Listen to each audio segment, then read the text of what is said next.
Everyone, welcome back to my channel Prius beauty care. কেমন আছো তোমরা সবাই? আমাদের শরীরের মধ্যে সবথেকে সুন্দর জিনিস হলো আমাদের চোখ। আমাদের চোখ যদি সুন্দর হয় তাহলে যে কোনো পরিস্থিতিতে আমরা নিজেদের প্রেজেন্টেবল করে তুলতে পারি।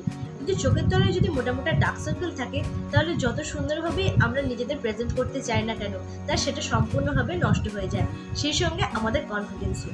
তাই নিজেদের সুন্দর করার জন্য ডার্ক সার্কেলকে তো রিমুভ করতেই হবে, তাই না? তাই আজকে এটাকে রিমুভ করার জন্য খুবই সিম্পল একটা ঘরোয়া রেমেডি তোমাদের সঙ্গে আমি শেয়ার করতে এসেছি। তাহলে চলো চটপট ভিডিওটা স্টার্ট করি। কিন্তু ভিডিওতে যাওয়ার আগে যদি প্রথমবার এসে দেখো চ্যানেলে, তো প্লিজ চ্যানেলটাকে সাবস্ক্রাইব করতে ভুলো না। ভিডিওটাকে একটা লাইক করো, শেয়ার করো তোমার ফ্যামিলি আর ফ্রেন্ডসদের সঙ্গে। সোশ্যাল মিডিয়াতে ফলো করতে হলে আমার নিচে ডিসক্রিপশন বক্সে লিঙ্ক দেওয়া আছে, সেখান থেকে তোমরা চেক করে নিতে পারো। তাহলে চলো আর বেশি দেরি না করে ঝটপট ভিডিওটা স্টার্ট করি। এই রেমেডিটা বানানোর জন্য আমাদের প্রয়োজন একটা আলুটাকে খুব ভালোভাবে পরিষ্কার করে এর খোসা ছাড়িয়ে আলু থেকে তার রসটা বার করে নেব। আর এর মধ্যে অ্যাড করতে হবে একটা ভিটামিন ই ক্যাপসুল।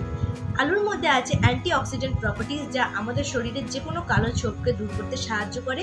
আর ভিটামিন ই আমাদের স্কিনকে আরও অনেক বেশি ব্রাইট করতে সাহায্য করে।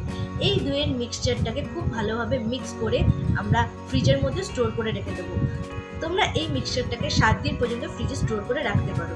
রাত্রে ঘুমাতে যাওয়ার আগে চোখের তলাটাকে খুব ভালোভাবে পরিষ্কার করে নিয়ে এই মিক্সচারটা খুবই হালকাভাবে চোখের তলায় অ্যাপ্লাই করে ঘুমিয়ে পড়ো। সারা রাত এই রেমেডিটা তোমাদের চোখের তলায় কাজ করবে এবং ধীরে ধীরে তোমাদের চোখের তলা থেকে ডার্ক সার্কেল দূর হতে শুরু করবে। আর সেই সঙ্গে তোমরা ফিরে পাবে আবার আগের মতো সুন্দর চোখ। তাহলে দেরি কেন, ঝটপট এই রেমেডিটা বাড়িতে ট্রাই করো। আর আমাকে কমেন্ট সেকশনে অবশ্যই জানিও যে এই ভিডিওটা থেকে তোমরা কতটা উপকার পেলে। পুজোর আগে যদি সুন্দর ব্রাইট চোখ পেতে চাও তাহলে এই রেমেডিটা অবশ্যই বাড়িতে ট্রাই করো।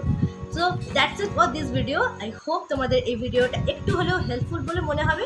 তো যদি হেল্পফুল লাগে তো কী করতে হবে, চ্যানেলটাকে সাবস্ক্রাইব করতে হবে, ভিডিওটাকে লাইক করতে হবে। আর যদি একটুও হেল্পফুল বলে মনে হয় তাহলে ফ্রেন্ডস আর ফ্যামিলির মধ্যে শেয়ার করে দিও। তাহলে আজকের মতো এখানেই শেষ করছি। দেখা হচ্ছে তোমাদের সঙ্গে নেক্সট ভিডিওতে খুব তাড়াতাড়ি। ততক্ষণের জন্য টাটা।